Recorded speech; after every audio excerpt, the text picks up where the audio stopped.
Okay, folks, I am about to tweet the beginning of this session, which makes it official.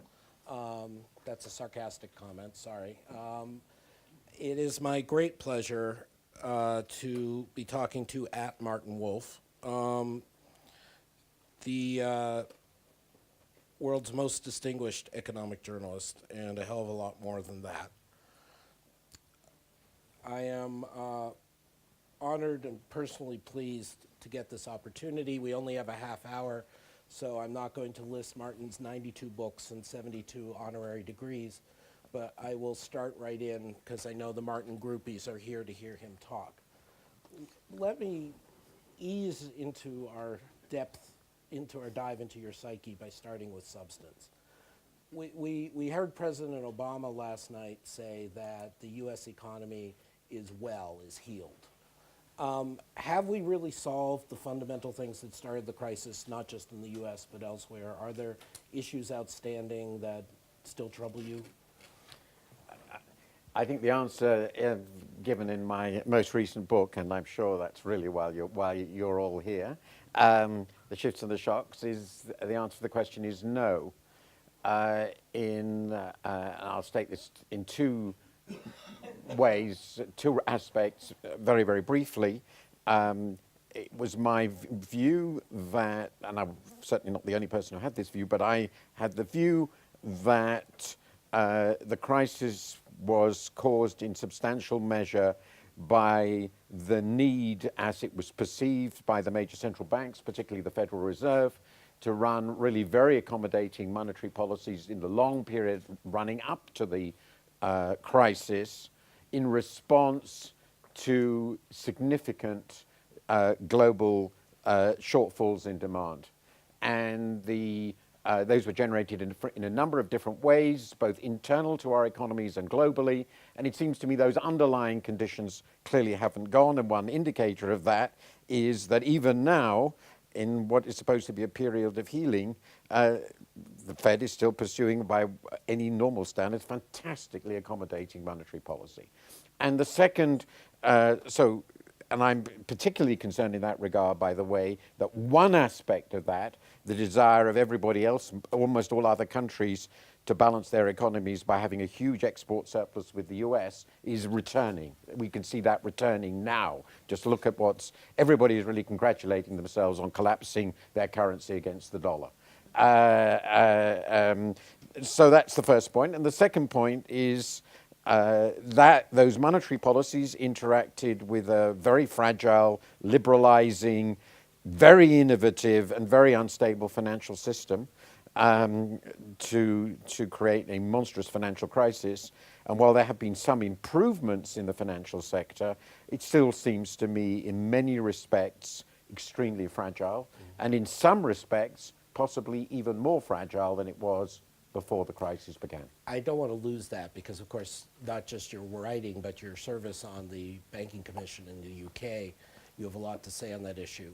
But before we leave the global issue, our friends in the central banking community tend to say, unless we really screw up, monetary policy only affects the economy over the next couple of years. When you're talking about these very large shifts, these global imbalances, it has to do with savings rates, with demographics, with the savings glut that Ben Bernanke spoke about.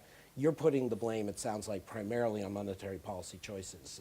No, I don't think, I actually explicitly didn't put the blame in my book because I think they had very limited alternatives given where they were in that very, very long period.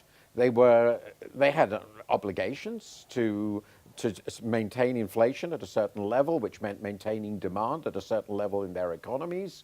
And given what was going on in the real sector, what you call fundamental savings and investment across the world, the way they found to do that involved, as I said, pursuing a highly accommodating policy, which generated a temporary, but longer than 2 years, credit boom. So the idea that monetary policy is neutral over anything over 2 years seems to me clearly wrong. It has very substantial effects well beyond those sorts of periods, though in the long run, of course, I accept it doesn't determine the underlying trend, real growth of the economy, which is driven by productivity, innovation, all the things that Ned Phelps writes about since he's here. But I think one of the lessons we've learned is that real economy disequilibria, particularly in the balance at the global level between savings and investment, can be such that the monetary policy response, the need to sustain demand, works through the credit system in highly destabilizing ways. And this is, I think, in a core way, the lesson I've learned from my admittedly much too recent reading of work of Hyman Minsky on exactly these relationships. Well, as you know, you and I, and of course, obviously my opinion is far less influential, but you and I have disagreed in that I believe the fragility of the financial system, in a sense, was the key factor in amplifying and creating the crisis beyond these other factors. That may be me just making excuses for central bankers. But you did set it up that you are worried that the financial system, even after Dodd-Frank, even after the Financial Stability Board, even after poor Jamie Dimon has been tormented by his pursuers, is not as resilient as you might hope. Is that a fair statement? That is correct. And we are still using, of course, and this is a legitimate criticism, it's a problem. The financial sector is still the way through which the central banks, who are now continue to pursue highly expansionary policies in one way or the other, are trying to affect the level of demand in our economies. What is the worry about the financial sector from my perspective? Well, first of all, in essence, it's the same financial sector. It's very clear. Nothing fundamental has changed in it. In terms of banking institutions, on balance, in most of the economies I'm familiar with, it's become more concentrated than before because there's so many disappeared. So if we had a too big to fail problem before, we clearly have a bigger too big to fail problem now. We have reduced leverage somewhat, as properly measured, but, and I looked at this very recently, the leverage ratio, the proper leverage ratio, not on risk-weighted basis, I'll come to that in a moment, of the world's major banks, the globally significant international banks, is in the neighborhood of 20 and 25 to 1, between 20 and 25 to 1. So since this is an incredibly knowledgeable audience, you can all work out pretty easily how much their assets need to decline in value before they're gone. It ain't very much.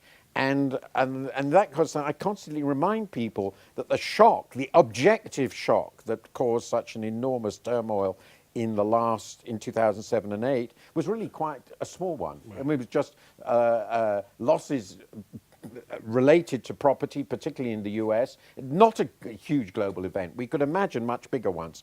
So we have we continue. So we have this leverage problem. We continue to rely on risk weighting. I understand why we rely on risk weighting, but the experience we've had, to put it mildly, is that our ability to model risk appropriately ex ante is very, very limited. This is partly because, of course, the data is by definition incomplete, because we don't know what the future holds. But even worse, again, a Minsky point, the very perception that something is low risk tends to generate behavior that makes it riskier. Mm-hmm. This is stability destabilizes, a very, very powerful point. And the last point I would make is a huge part, I think, of the crisis was the fundamental non-transparency of the balance sheets of banks. And I'm not an enormous expert, of course I'm not, but I talk to a lot of people about this in the sense that when you consider the immense derivatives exposures of the banking sector, their global asset structures which continue, the idea that either regulators or indeed investors or outside funders can have a really good idea of the resilience of these institutions under unknown stresses, I think is very naive. So it seems to me that in essence this remains a very fragile system, and a fragile system can fall apart at any moment. That's what was the great shock to me of 2008, 2007-8. See, and again, if we were living in the pre-modern era, I would be holding up a hard copy of The Shifts and the Shocks, but it is available as an ebook, so just imagine The Shifts and the Shocks is here. You can buy it. I mean, The Shifts and the Shocks is very much a work of economic analysis and synthesis. But since this conversation is meant to give us an insight into your unique personality and insight, let me ask you a bit about the political side. I mean, sitting there in the UK, and I was overlapping with you for part of this period, we had people, including not just you, not just me, Lord King at the Bank of England, Lord Turner running around at the FSA, saying things that were very radical about the banking system. And we have a system in the UK where, as you said, it's gotten incredibly concentrated. There are 4 major banks, 1 major mutual lender, and that's it. Why do you One think... foreign bank. Right, right. But they're playing nice. Why do you think with that much people in positions of prominence, positions of authority, at least with pulpits, you, Lord King, others, saying this, why do you think there was so little change? I mean, John Vickers' commission, which you served on, why did you think? Well, I think the answer to that is, first of all, there has been, as I said, and I have a long section in the book on this, and there have been quite a lot of changes. I'm not trying to imply that nothing happened. Something has happened. We played a role in this because the Vickers Commission, of which I was a part, made the recommendation of essentially splitting our banking sector into the global trading arms and the domestic retail sector. This was particularly important for the UK because our banks are incredibly big, but most of their assets are foreign assets. Right. They're not domestic. I mean, one of my favorite statistics, which I think might still surprise some people in the audience, but I didn't know it, that when we went into the crisis in 2007, the aggregate balance sheet of the British banking sector was almost as large as the aggregate balance sheet of the American banking sector. Now, that's partly because the Americans' banks in America, as we know very well now, the shadow banking thing, right, as it's called, had grown so vast. And it's partly because our banks were globally so gigantic. So we went into the crisis with a banking balance sheet 5 times GDP, which put us almost much closer to Iceland than to America, which was pretty nerve-wracking. So we made the decision that the least bad thing we could do is to separate out the bit of the balance sheet that really, on which the economy clearly depended on a day-to-day basis. We've got this frighteningly concentrated banking sector, which I hate, but clearly if that falls over, then there isn't an economy. Ben Bernanke's famous remark when he was asked what would happen if they just let all the banks go, he said, well, then there won't be an American economy on Monday morning. Well, this is certainly true for us. So we wanted to separate them out. And that is the one significant reform we've carried out. But we couldn't go any further for, I think, essentially 2 reasons. The first reason was a very, very strong feeling by the political and economic establishment that ours, as it were, that it was necessary that our banking sector remain globally competitive, quote unquote, which meant that they had to be at least as unsafe as all other banking sectors. And so we couldn't go very far beyond the international consensus. So this has been generally the whole discussion of regulation and rules and frameworks has been a sort of the speed of the slowest. Right. And every country has some area that it doesn't want to tighten up on. So the end tends to be that we all agree not to tighten up very much anywhere. Yeah. So that was very important. And the British government was absolutely clear in the terms of reference to the Commission that we had to take account of, quote unquote, the competitiveness of the banking sector, which worked out pretty quickly to the statement that we couldn't demand any more capital or than we could really of any other than was going to be demanded in any other international sector. So the pulling out the retail sector, which is a sort of Glass-Steagall approach, was the most radical we thought we could be.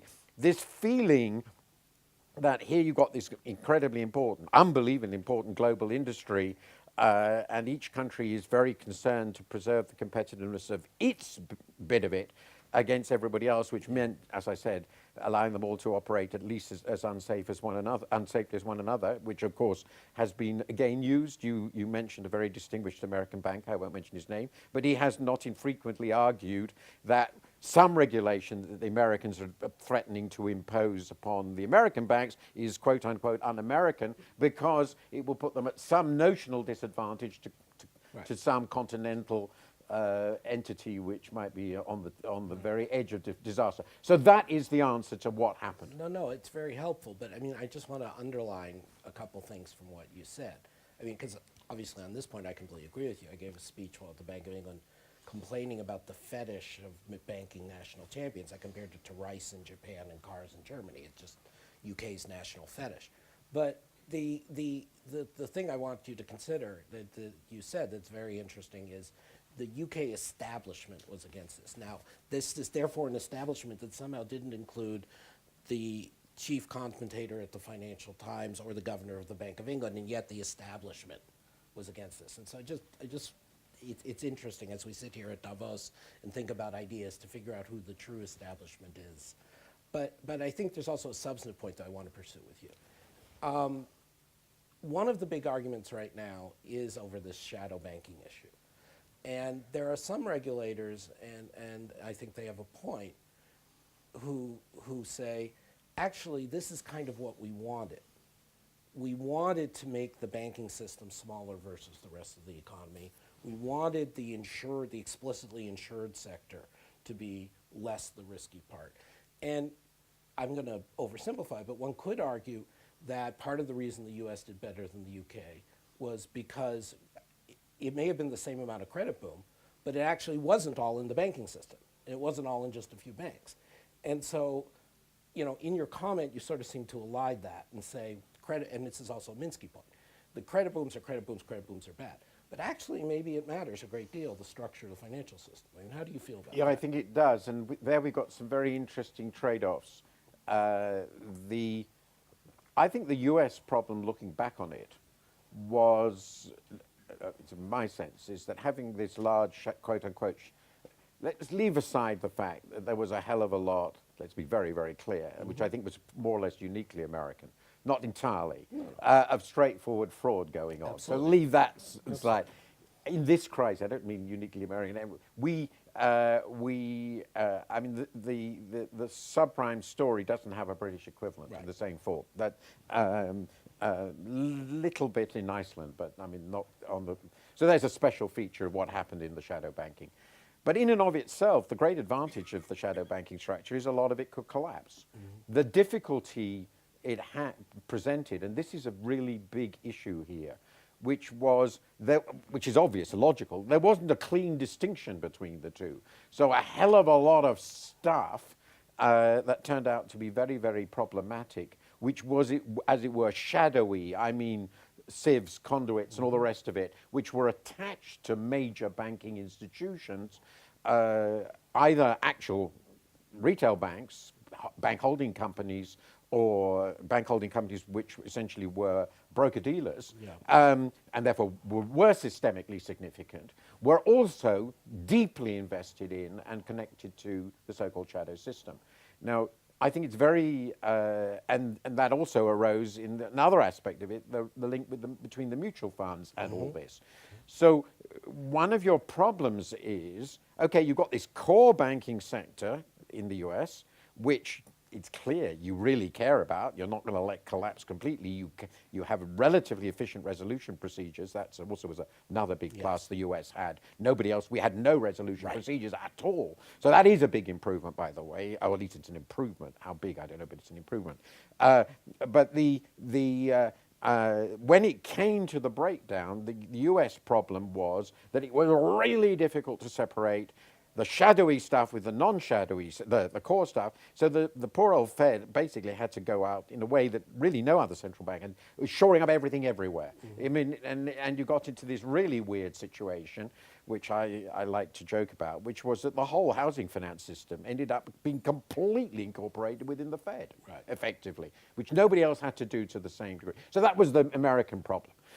The British problem was quite different. We didn't have those relationships. We lost but it emerged in another way. So I'm not sure which is better. I'm really at the moment not sure which is better. The British problem was we got incredible amount of losses on foreign assets. The British banks lost vastly more on their lending in America to American housing than they lost on British housing, which again is very, very surprising to many people. But obviously the Bank of England didn't have a clue about what was going on there. So it's the whole foreign asset side of it that's very very non-transparent. But of course, the other problem was, since one of the institutions which was deeply involved in that was RBS as a result of its takeover of ABN AMRO, and it's a huge core bank, and we couldn't just lose it. They ended up having to take over the whole thing. So my feeling at the moment is that shadow banking sectors, which are deeply intertwined with core banking sectors, are very fragile. And very big banking sectors, which operate globally, which don't have any shadowing, are also very fragile. And I think it's very difficult to know ex ante which is going to be the more explosive. That's interesting. And it's great when you admit you're not sure yet. It's good for all of us to think about. Let me try to take this in a slightly different direction now. One of the best things in your book, The Shifts and the Shocks, again, I'm holding up the virtual cover for all of you, buy it now, in my opinion, as I've told you, is your section on how the economics profession just got it wrong. And you know, you have been a sparring partner and friend to most of the leading financial macroeconomic economists for the last several decades, or at least last couple decades. Why do you think they got it so wrong? Was it a cognitive capture thing? Was it a fear of challenging the consensus? Was it more venal motivations? I mean, again, it wasn't 100% everyone got it wrong, but an awful lot of the people who were economists speaking at Davos through the years got it wrong. Financial liberalization was going to save the world. So why do you think they got it wrong? Well, one of the reasons I'm very sympathetic to them is that I did too. So I was hoping you were going to say that, but I left it to you to say that. It's in the first page of the book. So, which is perhaps a good. One commenter on Amazon said, "Why should I read a book by a person who admitted he was wrong?" I think that's a very good question. Maybe the answer is that learning in one's mistakes is one of the ways human beings learn. It was I wouldn't say it was universal, but a lot of people got this wrong, and I think I don't think venality was a big element in it. I think there were a mixture of intellectual and historical reasons. The intellectual reason was that as the profession of economics developed over the last 40 years after the collapse of simple-minded Keynesianism, the new syntheses were increasingly around ideas of general equilibrium and with a few imperfections or not, which basically said, provided you maintain, I'm just trying to simply, monetary stability in some sense, you don't do anything crazy. And some people would argue even that doesn't matter. Money is completely irrelevant. But assume that you think you need some sort of monetary stability, the economy is going to just sort of look after itself and it'll be fine. There's nothing to worry about. It can't, those were inherent in the models, the way the models structured. And clearly Friedman started that, but I think Lucas and his successors were very, very influential for very powerful intellectual reasons. They were very brilliant people. And the second thing is, it really seemed to work, right? We had a wonderful period. We, as I have a quotation in my book from a man whom I greatly admire, Ben Bernanke, a very famous speech in which he talks about the glories of the Great Moderation, and claims the successes of the Great Moderation as successes for, as it were, him in his capacity, or them in their capacity as central bankers. You know, we had delivered something. And in that context, the assumption was, you know, macro stability was worked, the economy was basically flexible adjustment mechanism. It would move towards equilibrium. And in that context, the financial sector was just not going to do anything seriously wrong. It was just part of that system. And I think it worked so well and for so long that the potential risks were just not perceived until it happened. So let me push a little harder on the inner Martin. So many of these issues you've raised, and other ones like UK and Europe, you know, you have to churn out your 2 columns a week, and these issues, like you said, with global imbalances, don't go away. And occasionally it must be a little frustrating that the powers that be don't just roll over and say, okay, I read Martin on this for the 6th time. This time I get it. I'm going to change my mind. So how do you motivate yourself when you're, in a sense, having to grapple with the same big issues over and over and over? Is it you just get angry every time? Is it hope springs eternal that you'll figure out the right chart to get through? What motivates you But to just keep think how tackling terrible it decisions? would be if they all did what I asked. Then I'd have nothing to write anymore. Ah, I mean, this would be truly awful. So you're asking. I mean, I do this because it's interesting and enjoyable, and sorting out my own ideas is really the main thing I'm trying to do. I don't really have any delusions about changing other people's minds. It's very difficult to change anybody's mind. I know that, particularly if their interests go strongly in the opposite direction. So I don't see that as the objective. I usually am not very angry. It's not my temperament, only in extreme circumstances. And as I said, it would be very, very awkward if suddenly everybody said, well, you've been right all along and we're going to do what you want. And that would be almost frightening. Almost frightening. But the other point is the world changes. The things that matter to me change. What I think about these things change. I find there are columnists who never change their minds about anything. I think that gets fairly dull after a while. I do perhaps change my mind too frequently. I don't know. So in the end, what drives me is that this is all just very, very interesting and important.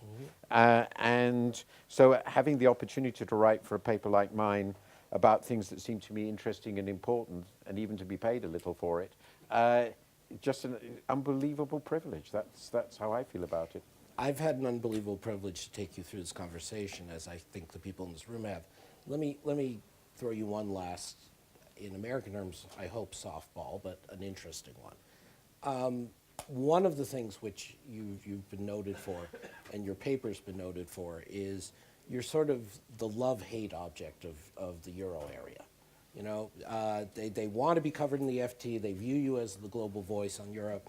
But at the same time, they're constantly complaining and frustrated. You're unfair to Europe. You're too skeptical in Europe. You're this, you're that. When you were kind enough to premiere The Shifts and the Shocks in Washington at the Peterson Institute, Jean-Claude Trichet happened to show up. I may have arranged that, and pressed you a bit on the ongoing strength of the euro. So I guess as we close out and go back to our European Davos meeting, have you changed your mind at all on Britain in Europe or on stability of the euro area? Or is it all just a matter of countdown till this is all done? I make 3 points. First, by British standards, I know this is not a very good answer.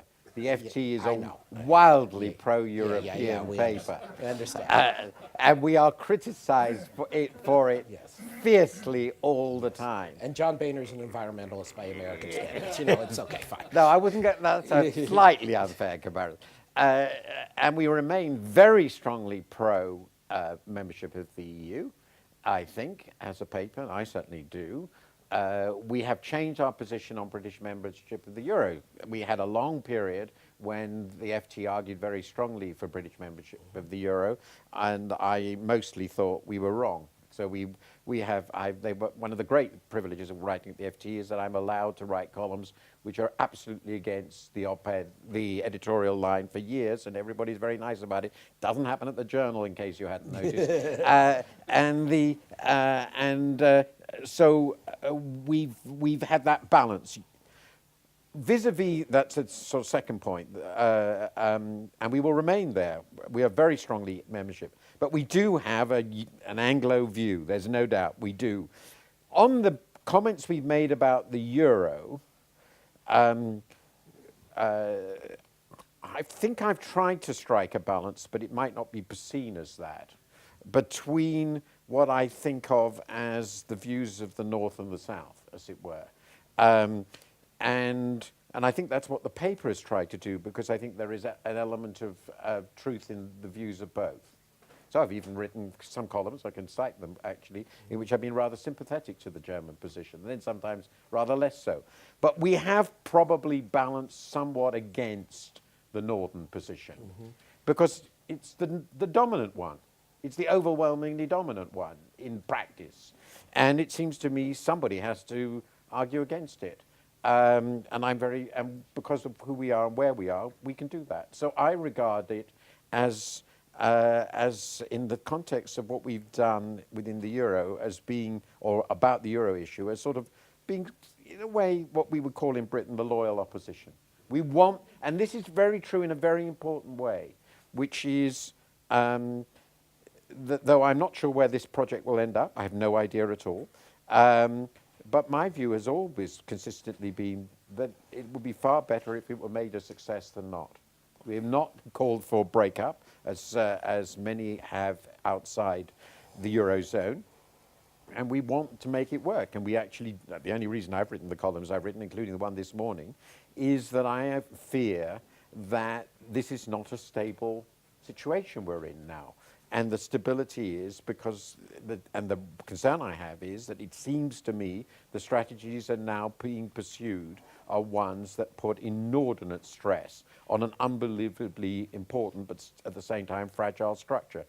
So I'm perfectly happy with the position we've adopted, even though I know people disagree violently and think we're pretty bad people, but that's part of being a journalist. You have to live with that. And we will live with it. We'll stop it there with Martin Wolf, author lately of The Shifts and the Shocks, chief economics commentator of the Financial Times, which he's holding up, if not of the world. So thank you, Martin. Thank you. Thank you. Thank you very much.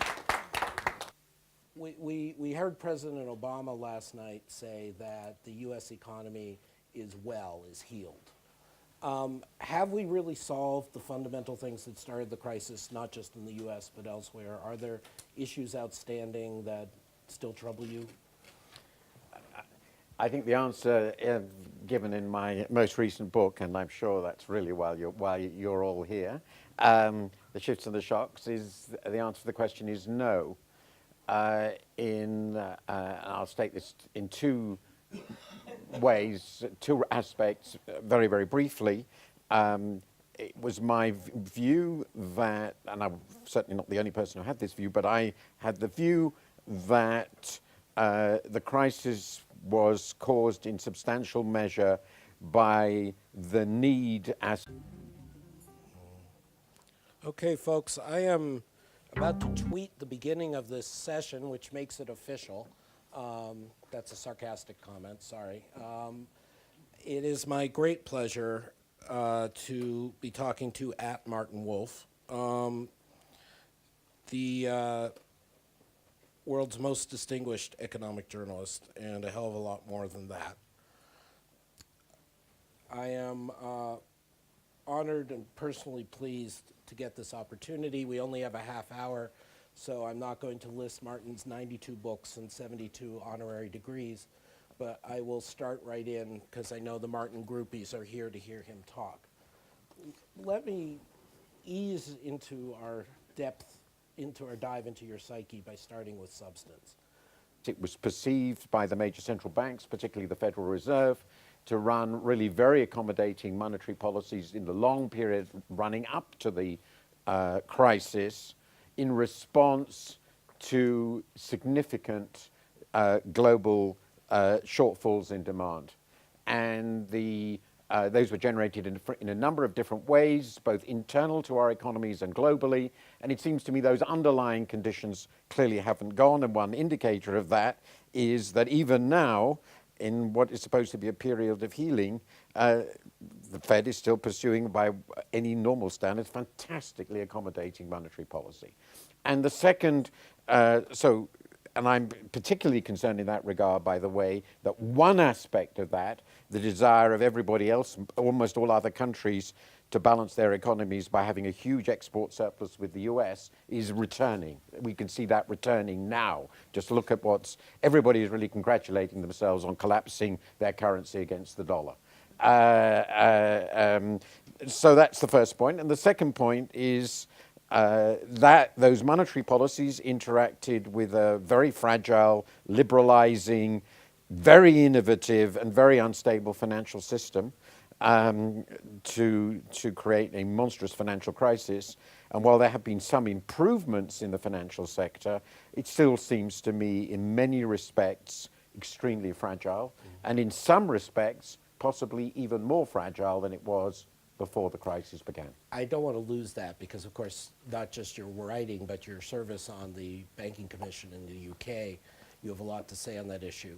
But before we leave the global issue, my friends, our friends in the central banking community tend to say, unless we really screw up, monetary policy only affects the economy over the next couple of years. When you're talking about these very large shifts, these global imbalances, it has to do with savings rates, with demographics, with the savings glut that Ben Bernanke spoke about.